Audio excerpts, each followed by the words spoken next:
student chapter. And so this is the first webinar that I'm helping to host here today. I wanted to thank our moderator, Homer, and our presenters, Randy, Pat, and Bill, for making time to speak with all of us today.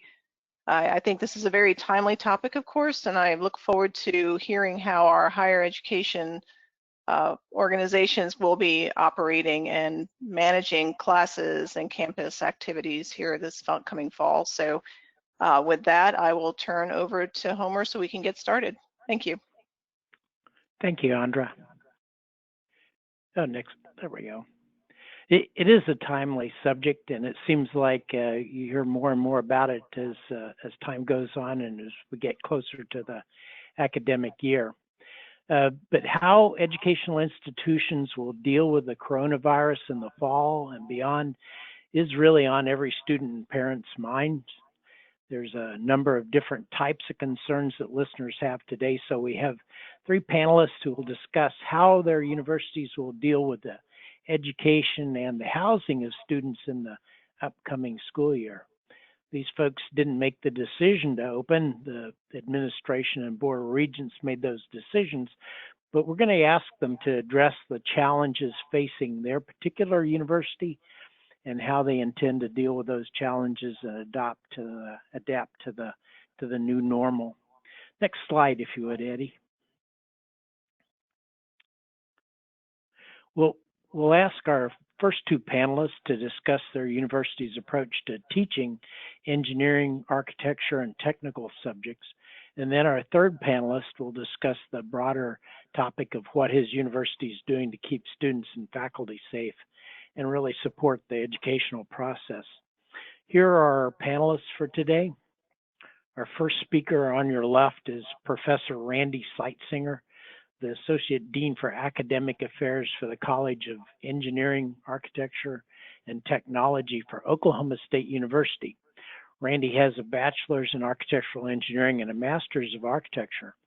He's a professor in the architecture department and was the head of the architecture department for a number of years and is a fellow in the American Institute of Architects. Next speaker, Pat Surman, is an associate professor and head of the construction management department at Texas A&M University. Pat has his PhD in design, construction, and planning and retired from the Air Force as a lieutenant colonel civil engineer. And Pat is a professional engineer. Our final panelist is Bill Sitzeby. Bill is the Vice President for Facility Management and Planning for Penn State University. He has his PhD in civil engineering. He's a professional engineer, and he retired from the Air Force as a civil engineer lieutenant colonel. He also served as an engineering professor at various universities and colleges, and he's going to talk about the facility preparations and precautions that Penn State's taking to ensure the safety and education of the students and the faculty. And we'll ask our panelists to predict the future of engineering, architecture, and technical careers. So we expect you to come up with some good questions. We'll provide plenty of time at the end of the presentations for you to ask those questions and talk about your specific concerns. So without any further ado, next slide, and Randy, if you would, please tell us about OSU's approach to the challenges that the various departments in your college will deal with in the upcoming academic year. Very good. I'm very happy to be here. You can go ahead and go to the next slide. Very happy to be here. And I'm going to focus my portion of this on talking about engineering labs, hands-on experiences, and studio-based learning during the COVID pandemic. And at Oklahoma State University, being a college that has engineering, architecture, and technology programs combined into one college, we deal with those issues in various ways, but I would say that they're critically important to every part of our college. And spent a lot of time thinking about how we can do these things in a safe way, respecting COVID and the things that COVID brings in terms of the new normal, but also finding a way to provide those kinds of experiences that are very important to student learning. Next slide. So Oklahoma State University's made the decision to have an on-campus face-to-face fall semester, but it's not going to be the normal semester that we have. And there's some adjustments that we've had. And I've said we've not made these adjustments lightly. There's been a lot of thought process, a lot of analysis, a lot of brainstorming to come up with the approaches we have. I'm going to start with in the engineering labs. So in the engineering labs, we want to have as much face-to-face experience as possible. We think for many types of lab experiences, being in the lab, having a hands-on experience is really important, and we want to find a way to do that. So one of the things we're doing is limiting the size of our lab groups. We've moved away from the old module or the old pedagogy where an engineering professor or TA, stands at a piece of equipment and demonstrates how that equipment works to a group of students that just stand around and watch and they never touch the experiment. We definitely don't want to move back to that mode. So by limiting the group sizes, and of course that means smaller groups, so more interaction in the lab. It also means expanding the hours of lab modules that the lab's available, hopefully with less density and population while we're doing the labs. We're also requiring additional PPE to address social distancing. We want to respect the 6-foot limitation, but sometimes in lab modules and exercises, that's very difficult to do.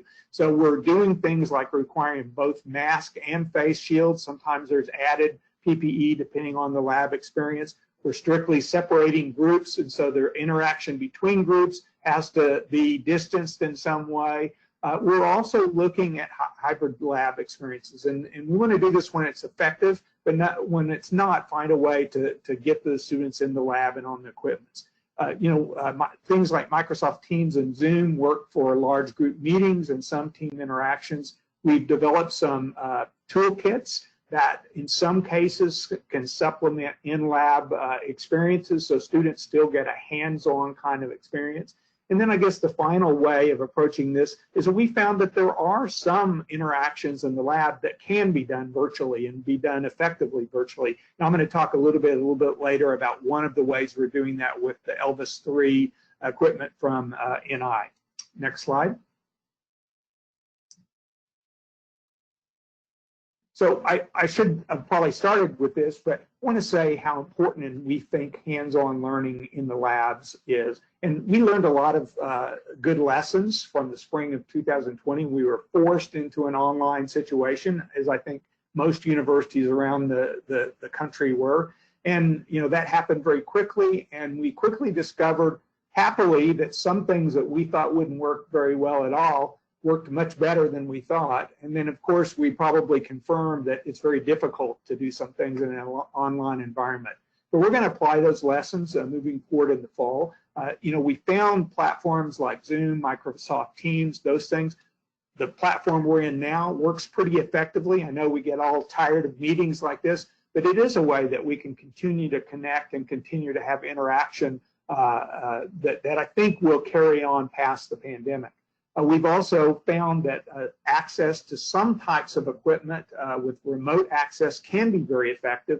And in fact, sometimes it simulates real-life conditions where someone may be out on a job site and not have access to a sophisticated piece of equipment, but could connect to it virtually or online and be able to have control and use that in the field. So we're trying to take advantage of that. And then, of course, we've discovered that some lab activities just work better in the lab. And so we're trying to embrace that as well. Next slide. So we also have architecture design studios. It's one of the unique things about our college. My background is in architecture, so this is really my expertise. And so one of the ways in architecture studios that faculty and students interact is on a one-on-one basis. I mean, the traditional way of faculty and students working together is that the faculty comes to the student's work environment, to their desk, they sit down with them, they have an individual conversation, the student tells them what they're thinking, why they've come to the conclusions they are, they go through their design proposals, the faculty hands-on feedback, sometimes it's on the computer, sometimes it's with a physical model, sometimes it's drawing. And that's a really important process. So when we converted to online last spring, it was a difficult transition in architecture to find a way to do that. And I would say we learned is that it works very successfully for some students. Some students don't engage in the way quite as well. Same in engineering, but we've tried to find ways to connect. So one of the things we're doing this fall is trying to preserve some of that environment, but do it in a safe, socially distanced way. So what you're seeing the slide of a faculty at a student's desk won't happen in the fall, but we will have, especially what we're calling, where the faculty member has a safe, social distance environment. They can interact with the student. They're both socially distanced, both wearing a mask. Both have the 6-foot separation. We even have a plexiglass screen that provides some separation. There's a monitor that they can work together on the same drawing digitally, and so it allows that one-on-one tutorial to happen in a similar way as before. Next.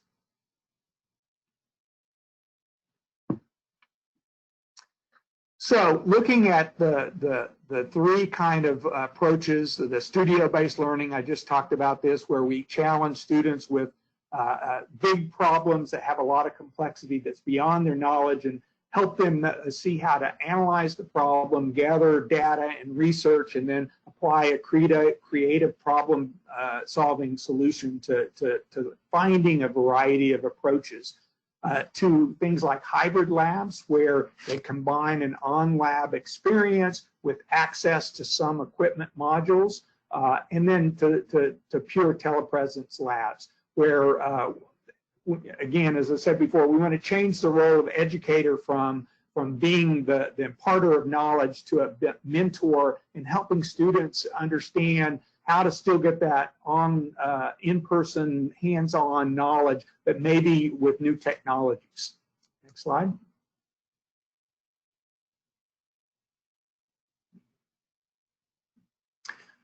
You'd think that, as this quote says here, you'd think that doing engineering education at a distance is challenging, and for the most part, you would be absolutely correct.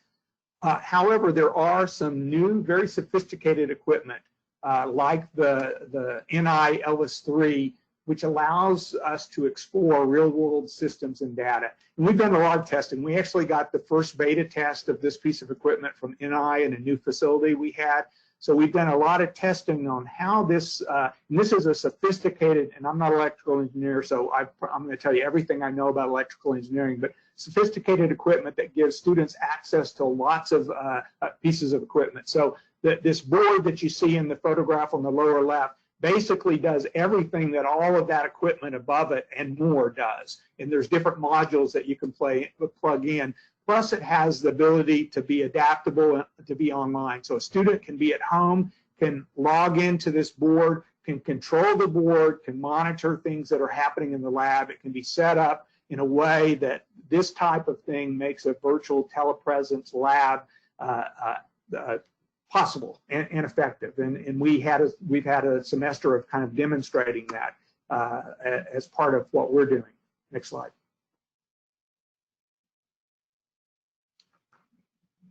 And I would say the other thing that we find as a big advantage, we've got a new engineering hands-on undergraduate lab that we call Endeavor. Has very open, flexible space, modern, sophisticated equipment that allow us to connect in various ways. That is very beneficial when we're trying to do these hybrid and online types of experiences. We've got space to socially distance within the lab, and then we also have an award-winning architecture facility with large open design studios that allow a connection and creativity between the students, but also allow us the possibility of social distancing in that environment.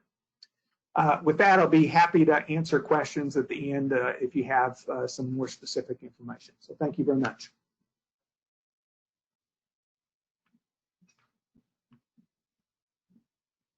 Howdy. Thanks, Randy, Andra, Eddie, and Homer for having me on here. And if you could go.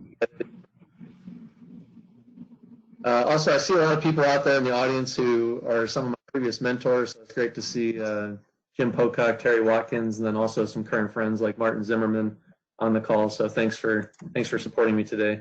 Next slide.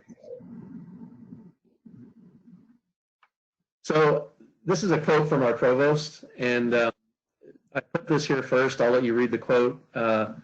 This is definitely far from solved politically, and that's the good part in my position. Is I've got one foot in administration, being a department head, and then foot in the department, making sure that we're meeting our faculty and staff and our students' needs. So it's definitely a highly charged subject, but I think A&M is being one of the largest universities in the country is really doing a fantastic job. There hasn't been a single week where they haven't put out information to make sure that we're getting ready for the fall of 2020 semester. And we have a lot of good plans in place that I look forward to sharing with you today. And that all goes in line with our Chancellor, John Sharp, our President, Dr. Michael Young, and then our visionary Provost, Dr. Carol Fierke. Next slide. I'm going to talk to you about three main things. The university calendar, the schedule changes, and those are primarily just make sure that we have the blocking and tackling and logistics in place for the things that we need to do to open up one of the country's largest universities.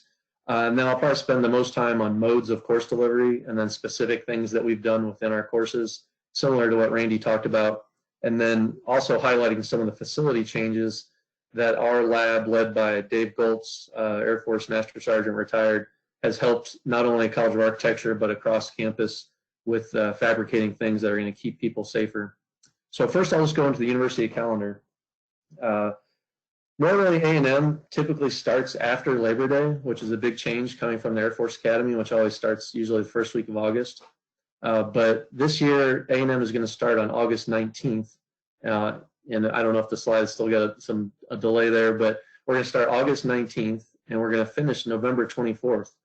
And if you calculate that out, that's only 97 days, and it's less than 14 weeks. We typically have about a 16-week semester, so we've got to take less contact time, less even student engagement when we're discouraging aggregating in the hallways or staying after class, all into 97 total calendar days. Then there will be no more additional face-to-face meetings. Our goal was to get the schedule condensed so that the students can get out for Thanksgiving, and they're going to take all their tests online unless they're in some sort of a professional course that requires a physical presence. So logistically, our schedule has changed with that. And then on a macro level from the calendar, then going to the next part on the schedule changes, A&M did several things that changed everything that we've ever done. We changed the whole schedule of calls. We now have about 12 to 13 hours of possible classes a day. And we've changed the time for passing periods so that students can get from one class to the next, as well as allow for additional cleaning in between classes, as well as there's two primary large cleaning sessions throughout every single day. A&M has been very favorable in supporting our janitorial contract. And so it makes me think about the Coles levels that they have in the Air Force and how they would be able to respond to that. But A&M has really ramped it up. There were courses that sort of would have a class time in one part and then rotate into another. Those have been eliminated. And then every room has been totally changed on the amount of people who are allowed in it. And so there's a whole new room listing for the regular, and that is based off of the 36 square feet per person, with 6 feet around each individual person. So building on the types of things that we had in 2007, where we always wanted to know where people were for safety after the Virginia Tech incident, now we'll also be able to do a better job of making sure people are in socially isolated classes properly, and then also for contact tracing in the event that we had to do something like that. We also are opening up, and this is, just about every Monday, the provost has made an announcement, and we're adding on additional study spaces with bumped up Wi-Fi in the form of tents. I heard other universities like Rice University and others are doing that. I don't know how we're going to pair that with possible hurricane season, but we are bending over backwards to do everything possible to make sure students have what they need, either on campus or remotely, as I'll get to in a second here. So the last part are modes of course delivery, and this is where A&M has put a lot of time and attention. There's three main modes of course delivery, and just so I tell you how A&M talks about these, I'll go over them. I think they're probably relatively the same across the country based off what I've seen, but A&M's goal, they came out and said something that was, I think, a little bit more ambitious possibly than other universities, and they said that they wanted to have 50% of our whole course inventory be taught face-to-face, and they wanted to have as many students with at least 2 courses face-to-face as possible. The numbers that we have right now after we redid registration this past weekend are about 75% of undergrads have at least 2 face-to-face courses. Every face-to-face course is still going to be taught possibly remotely for either someone who is uncomfortable or unable to come to campus. So they will still be able to take synchronous courses. Let's say that maybe they're under self-quarantine. All face-to-face courses are still going to be taught synchronously and recorded to the cloud. Then we also have remote only, where you probably will not meet in person, but it is still most likely going to be taught similar to the face-to-face. It'll have a synchronous element. It might be similar to me sitting here at my desk as opposed to teaching from a classroom that's enabled with the equipment. And then finally, an online course, which was probably kind of like a course that was specifically online before. We typically in the past charged distance education differential tuition. And because of this new mode, A&M has done away with distance education differential tuition because everything is available online. But these online courses could be taught synchronously or asynchronously, and they're specifically optimized for online delivery. So with that said, we also have enhanced classroom safety measures.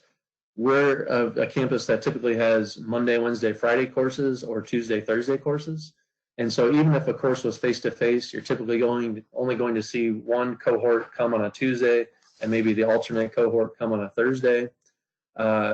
Similarly, you might do a third on Monday, Wednesday, Friday. We're going to have alternating seats, either with colors or with numbers, where the Tuesday, Thursday crowd would sit in some seats and the Monday, Wednesday, Friday crowd would sit in other seats in large format auditoriums. We have plexiglass for professors. Every student is required to wear a mask, and if they come to class and they're not wearing a mask, we can ask them to wear a mask, and we can say we can let me pull up the actual terminology here so I make sure I get it correct.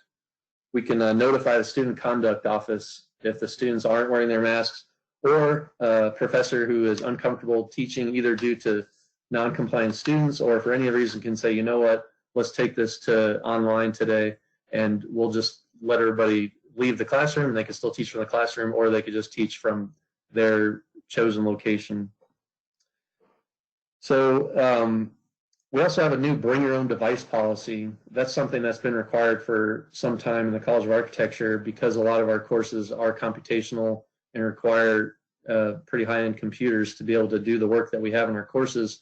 That's now across campus where everybody has a bring your own device. We're discouraging over-the-shoulder type reviews that many of you might be familiar with people touching the student mice and computers in a computer lab, and really we prefer people use their own devices. All of our exams will be done online, again, unless there's some kind of physical component. All of our labs in our program are currently computational except for one, which is one of the things that we're still trying to work through, and that's surveying.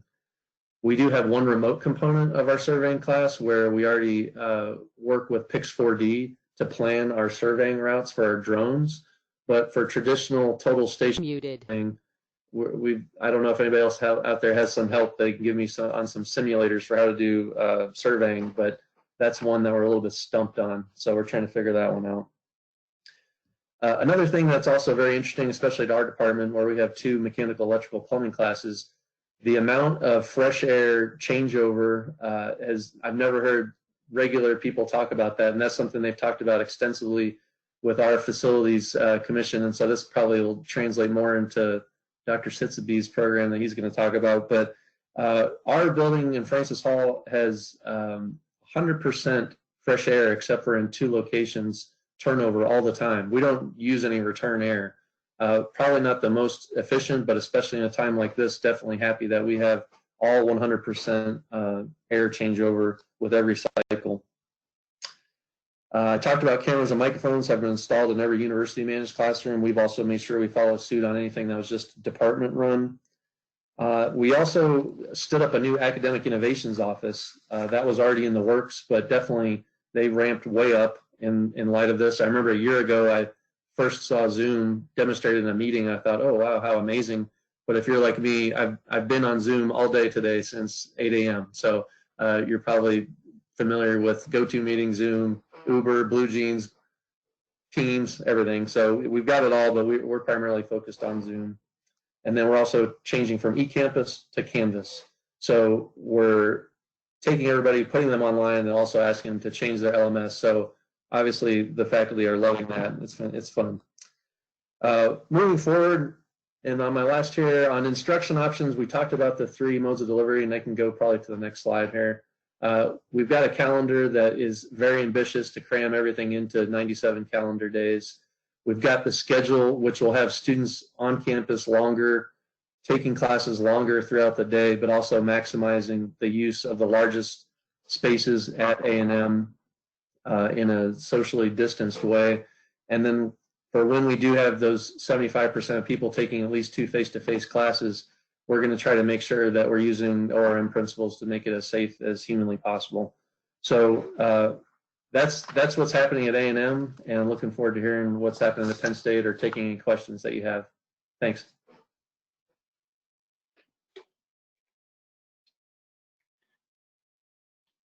Yeah, thank you, sir.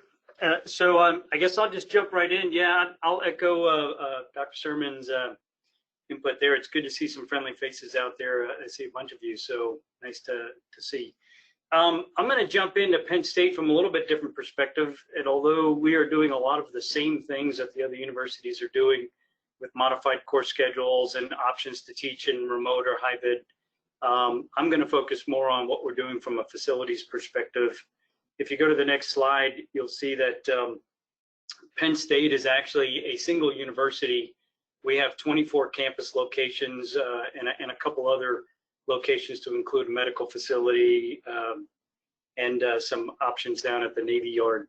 So all in, we have a little over 2,100 and some odd buildings. I think 2173 is the total number.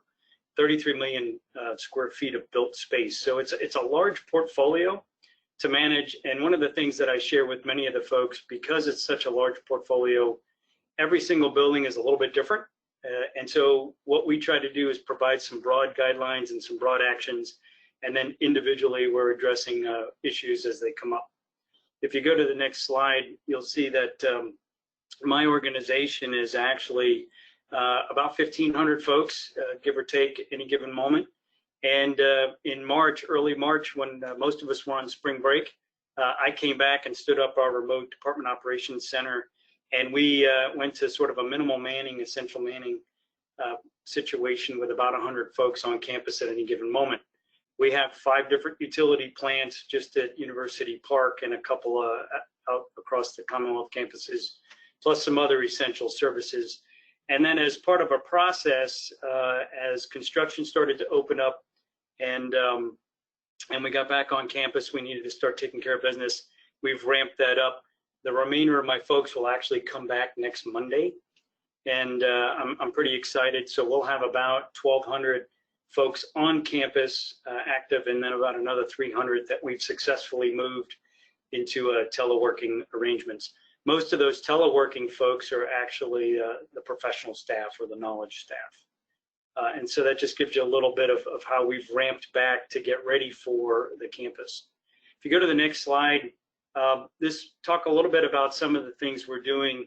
And before I get too much into sort of the facility response, I wanted to give sort of an understanding of how we're understanding things and shaping our strategy. We're basing this on the CDC, ASHRAE, the Pennsylvania Department of Health, and the Pennsylvania Department of Education guidance, which are all out there. In the PA Health and Department of Education, some of them are requirements. You'll notice if you follow the CDC and ASHRAE standards, a lot of it are recommendations. It's a lot of language that's very general and talks about you should try to do more of this, do more of that.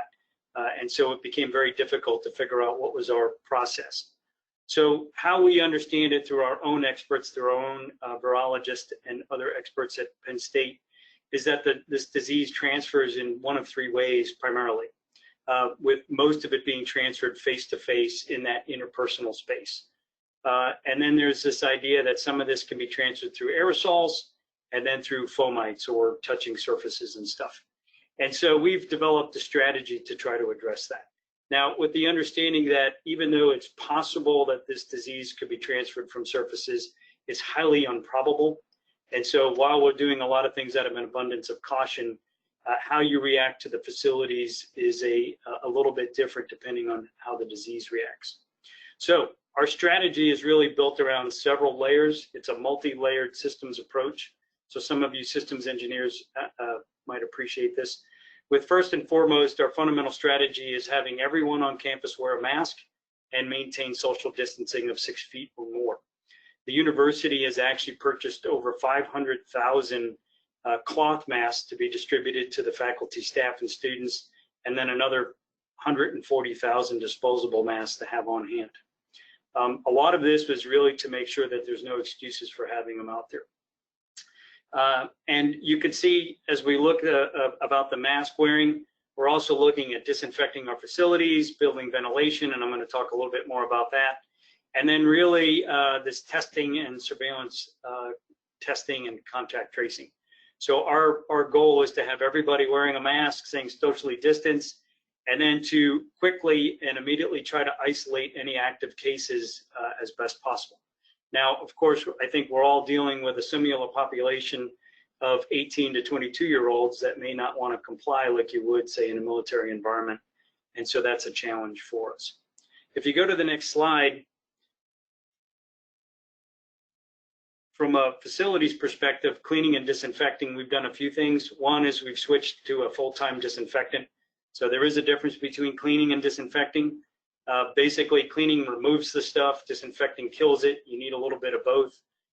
We're actually using a material called Quatstat 5, and we're also studying several what they call long-term disinfectant products. These are products that are pitched out there to last up to 90 days of a disinfectant property on a surface. Some of this has been EPA approved for use, but I don't think a lot of folks realize the EPA and FDA are clearing them from a safety perspective, not from an efficacy perspective. And so we're studying those right now to see if it makes sense to be wiping down all of our high-touch surface areas with those. Every single area, all our classrooms, all of our common spaces are being cleaned and disinfected once a day, and then individual offices and departmental spaces are being asked that the owners, users of those spaces clean their own areas.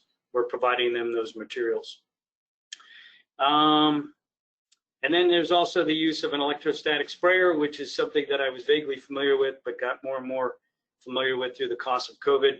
An electrostatic sprayer basically puts a positive ion charge on a disinfectant, which then actively goes after the negative virus charge.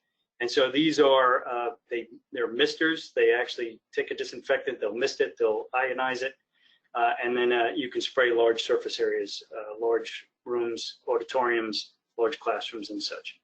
So we're implementing those across the campus. If you go to the next slide, on the facility side, what we're actually, let me pause real quick and go to this one. From a design construction perspective, Penn State currently has a $4 billion capital construction program. And at any given moment, we have several large construction projects, plus a whole litany of smaller capital construction projects. In the state of Pennsylvania, you're required to have a pandemic safety officer, and every contractor is required to have a pandemic safety plan. That's actually comes through the OSHA and the Pennsylvania Department of Labor processes. So we're ensuring that all of our contractors that are working on campus have these in place. For the most part, this was the easier task. They've been back working since May, and most construction sites are a closed site with a single entrance, a safety officer. So it's a lot easier to manage who is on a construction site. And we use those pandemic safety officers to notify us if any active or positive cases pop up, and then what the quarantine and isolation processes are for those employees. My next slide, and you can see there, we're using eBuilder. We're actually tracking all of our positive and negative cases across I think to date we've had a handful, and they've all been isolated with very little spread. If you go to the next slide, and I know I'm walking through these pretty quickly, with 2,000 facilities, we wanted to make sure that we had consistent messaging across all of our programs, across all of our colleges. And so we actually created a bunch of signs that we were going to place on facilities.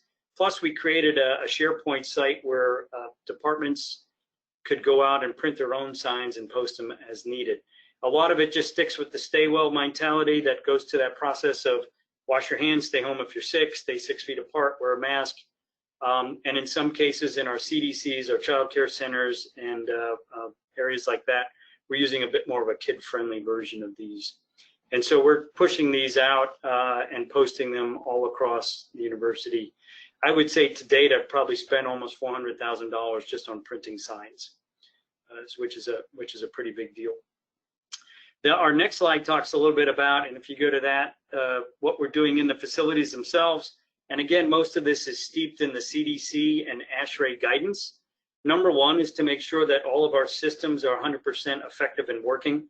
So we've increased our preventive maintenance and our corrective maintenance actions across all of our facilities. One of the balances, and Pat, I'm glad you brought this up about air use. We follow the ASHRAE standards, which require the ability to have 100% outside air. And if you think about aerosols being recirculated as one of the problems for COVID transmission, as a university, we really don't have those situations, with the exception of maybe private offices that have window unit ACs, window shakers. And our thinking there is that those window shakers are just recirculating for that same person that would be exposed. So we haven't done anything there. We have deactivated our demand valves so that, most of these systems operate on a CO2 sensor that tells you when to suck in more outside air. We've disconnected those, or actually bypassed those, through a central control system, and then defaults to 100% outside air makeup.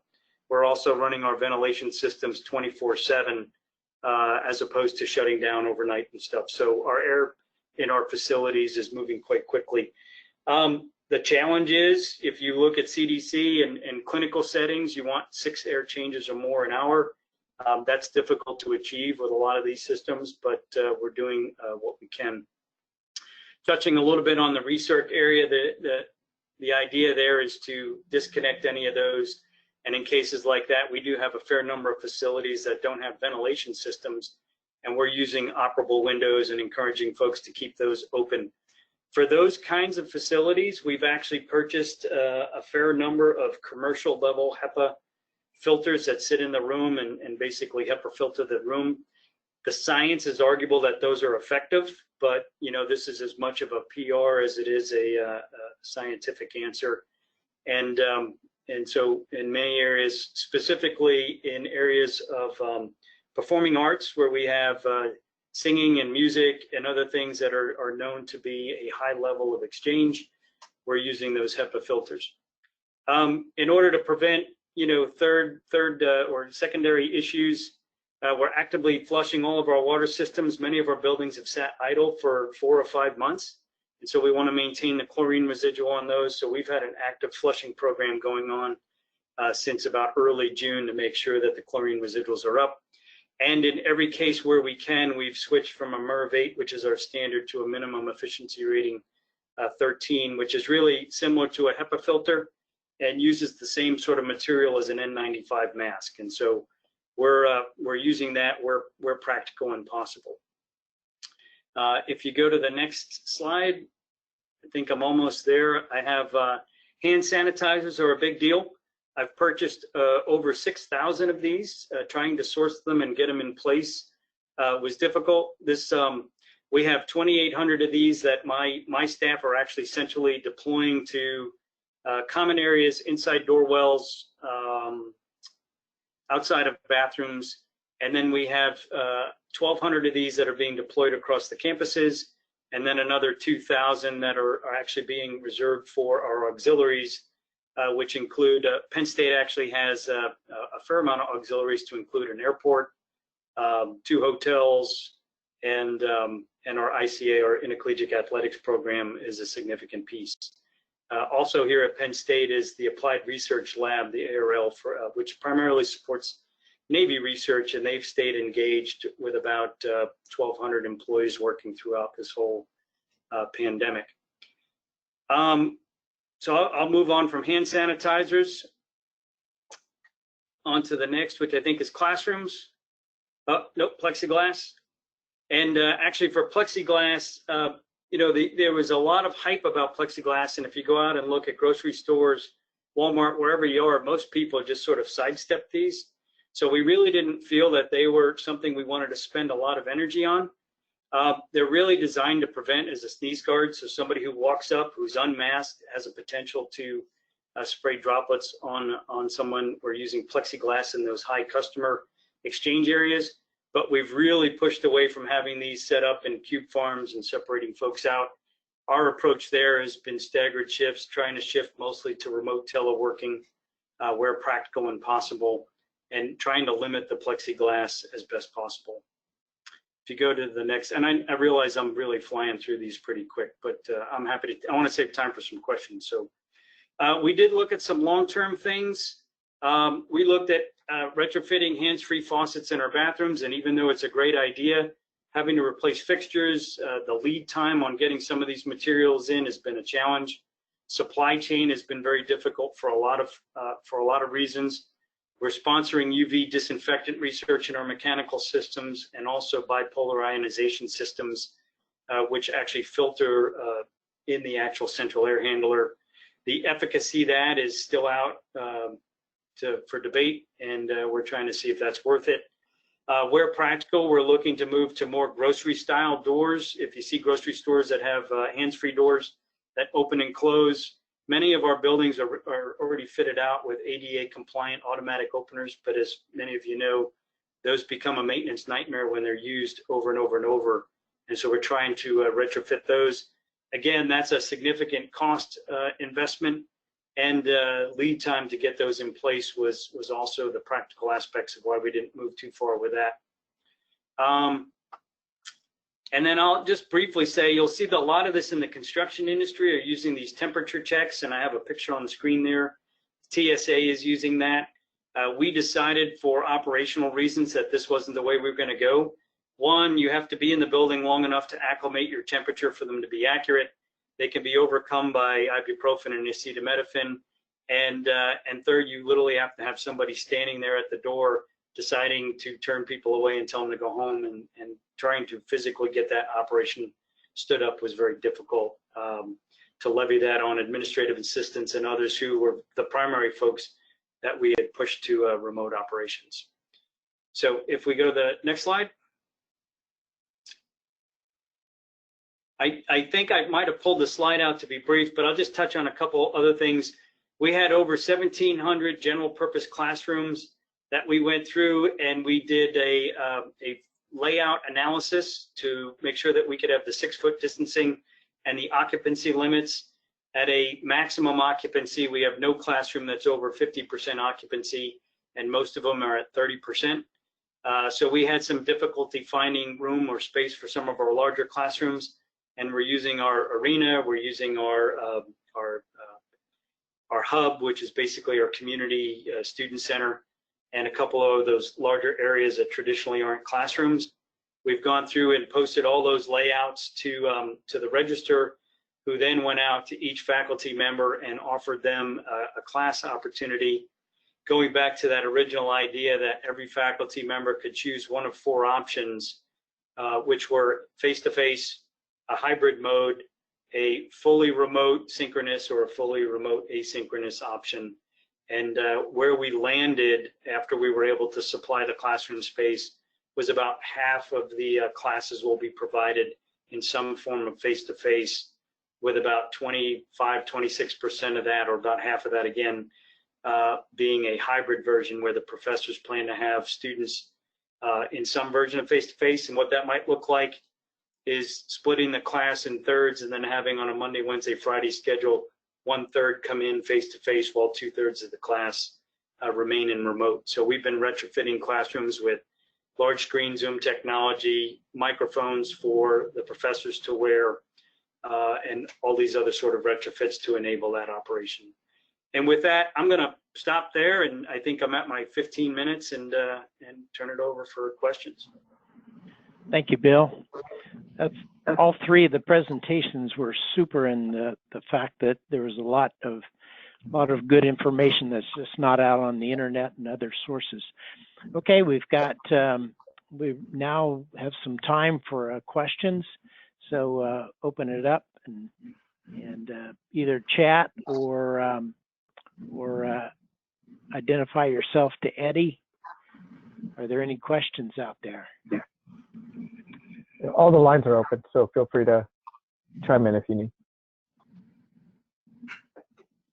Yeah, I've got one for 3 big schools. And, we've heard a lot about how you're handling the classroom. And of course, that's going to be, of the utmost concern. But I've got to ask the question about what about the sport activities? How are facilities? What extra precautions are you doing to guard against the spread in the collegiate sports? Yeah, and you might as well add social in there too. Yeah, I'll try to jump in and field that as best I can for Penn State, which actually is a big sports program. We've actually have our football team is back on campus, soccer is back on campus. All of the student athletes are tested and then retested on some regular basis. So the idea there is to make sure that the teams can practice safely with each other. And then as we think about options for the fall, and I'm reluctant to kind of say too much because I know a lot of this is still being worked out. There's a highly flexible approach. The Big Ten has basically determined that within the Big Ten, they're going to stay within conference so that they can control all of these aspects. So all of the facilities that student athletes work in are controlled. There are temperature screening that are done for every one of those facilities before anyone's allowed in the building, whether that's the student athletes, the staff, the coaches, or even our maintenance and custodial staff, all have to be screened. And those are the only areas where we're screening folks going into the facilities.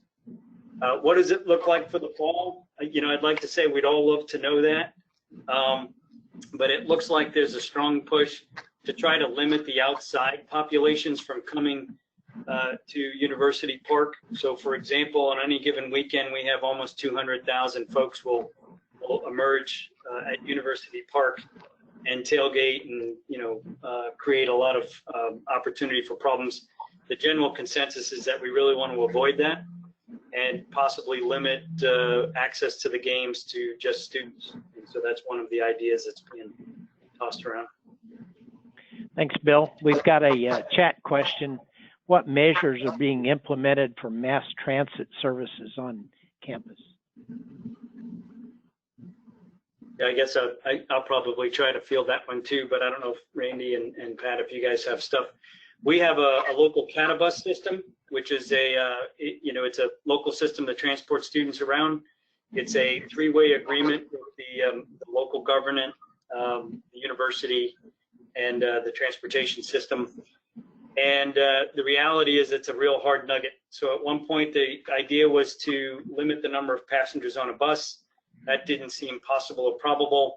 And then as the science has emerged, this idea that disease is not passed readily when you have this casual contact, and we're defining that as less than 10 minutes with being with somebody for less than 10 minutes, both wearing masks, that the transfer of the disease is considered to be very, very low, and the risk is very low. So the CAT-up situation is to basically let them travel like normal, assuming that the rides are less than 10 to 15 minutes long. And that's really kind of a best mitigation process versus a truly fixing it. I don't know if you guys have anything going on in your stuff.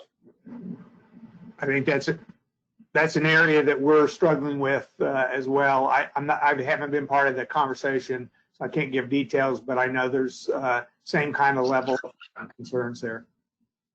Yeah, something that we didn't talk about, but I think one of the main drivers for having in-person classes was lean forward on the equivalent of A76 of a lot of privatizing operations, and we have a lot of public-private partnership dorms that I think A&M is highly motivated to have filled. So I don't think you could have students in these dorms and be enticing students to try to come to campus for face-to-face courses if you didn't also then have the comparable mass transit. So they have been relatively quiet on that, but that's just an area that I haven't focused on as much.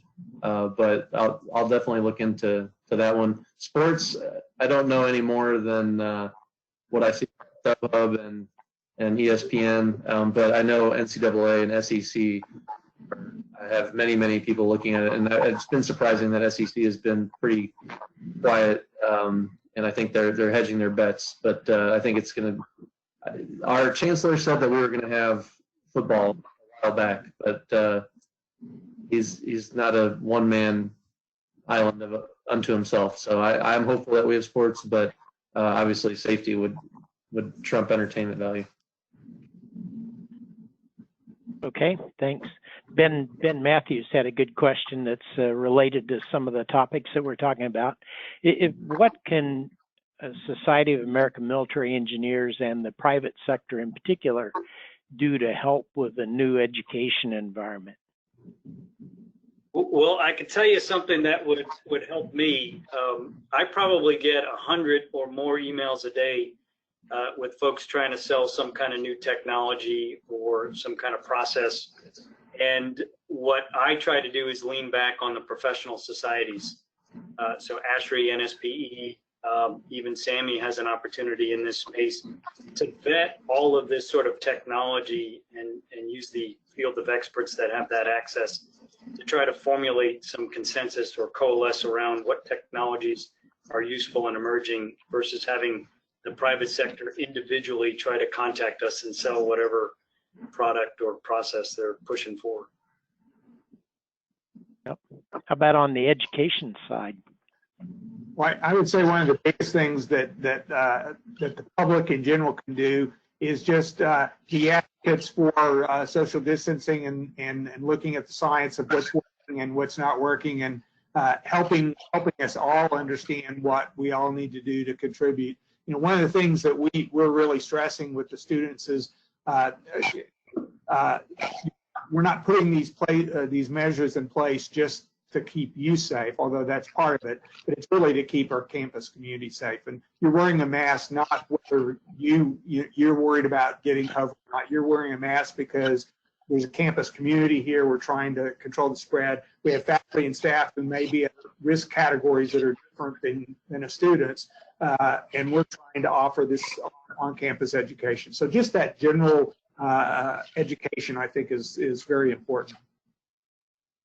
I like both of those, but I would just, as a quick plug for our program, we're the largest program of our kind in the country. We're about to, freshman enrollment, they went up 10% this year, I think, for the university to make sure that we're healthy and full, but we're going to have 1,275 students in our program, which is, so one of the good things about our program also is we have the most veterans of any program on campus. And so I would say for me, continue to hire our students. We've got a lot of really well-educated traditional students, transfer students, and especially some of our veterans from all the services, and we have them going worldwide. We have someone who's going to go to Ascension Island paving project. We have Matamoros, Mexico. We have Bosnia. We have worldwide projects. So just continue to hire our students and help us make them the best students they can be to be prepared in this new normal.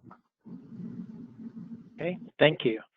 You know, much of the major concern, and it seems to be, you seem to see more of this in the press lately, is the concern for students and their parents about the affordability of college.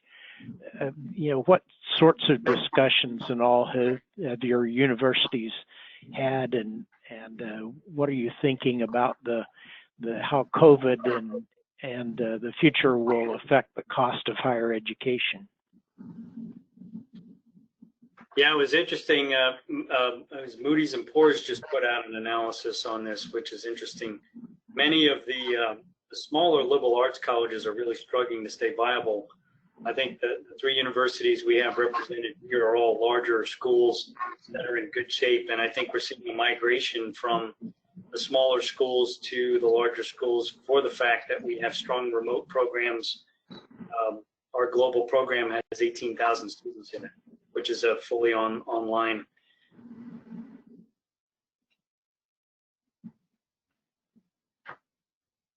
I would say more universities should try to rank highly on the best buys as opposed to the other things. And that's A&M is, I think, number 4 in the country and number 1 in the state of Texas for being a best buy. And so we, it's definitely time not to just raise endowments and scholarship funds to pay an ever increasing tuition. It's time to show how you're providing value to the parents and the students and to society. Yeah, I would add, Penn State's Board of Trustees voted to hold tuition flat this year, specifically to help make it cost affordable. And actually, it's the fourth year out of the last 5 that we've kept the tuition flat. Okay. I think our bigger challenge has been a lot of what's been going on politically with international students.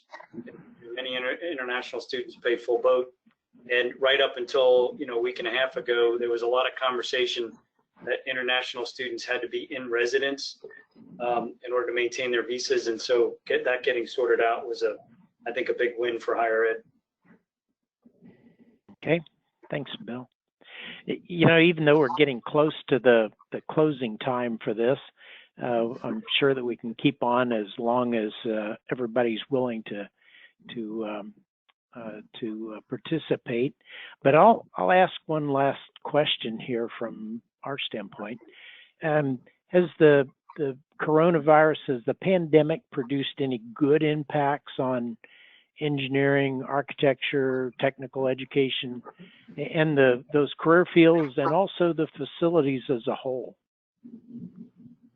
Well, I would say, I mentioned earlier lessons learned. I think we've all learned that the way we've always done things is not always the best and most effective way. And so certainly we're going to come out of this, and education is going to be changed by this in good ways.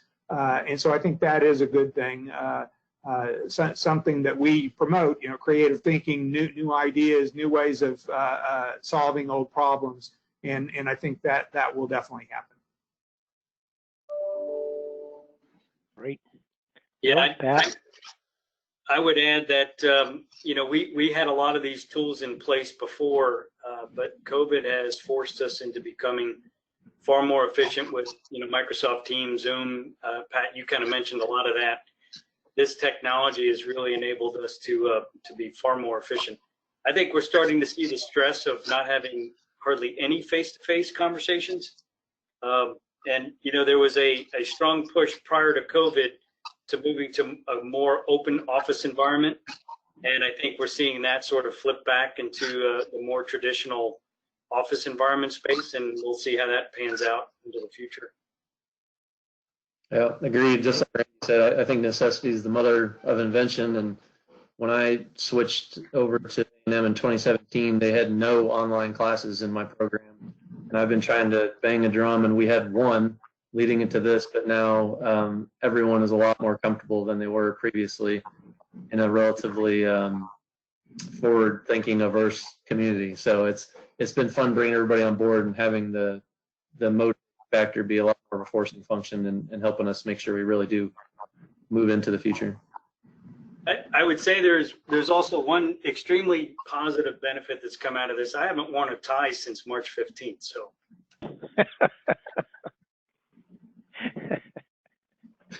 I'm wearing flip-flops. All right. Well, that's probably all the discussion of clothing and everything from personal hygiene to clothing and all that we probably want to go to. Are there any other questions on? If so, let's put them on chat and we'll bring them up. But if not, we want to thank our panelists today for generously sharing their time and information. Very good information that certainly not available elsewhere. And some of your thoughts on the future of education in the new normal. I'll ask Andra and Eddie to wrap up this discussion. Andra? Yeah, thanks, Homer. So I just reiterate my thanks as well. This has been a great discussion, I think, and I'm thinking may hit you guys up later on, like November timeframe, and maybe have another call to see how actually everything turned out, and you know, did everything you came up with work, or you know, is there some other, there's bound to be a lot of lessons learned from this, I think, and I think we're all learning as we go on the fly here with this whole entire pandemic and everything that's going on. So, but again, my thanks to everybody who attended, and Eddie, I'll let you close and wrap it up.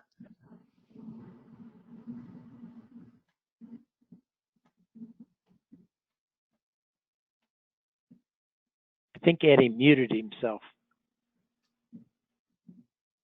Sorry, yes. I also wanted to say thanks and just let everybody know that the slides and recording will be placed on the College Outreach Community of Interest page in the Virtual Student Chapter archive. So if you think there's anybody that's a member that would find this interesting, feel free to forward them the link. And otherwise, thanks everyone, and we'll see you at the next one. Yep, thank you. Thanks, everybody. All right, thanks all. everybody. Thanks. Bye-bye. Take care.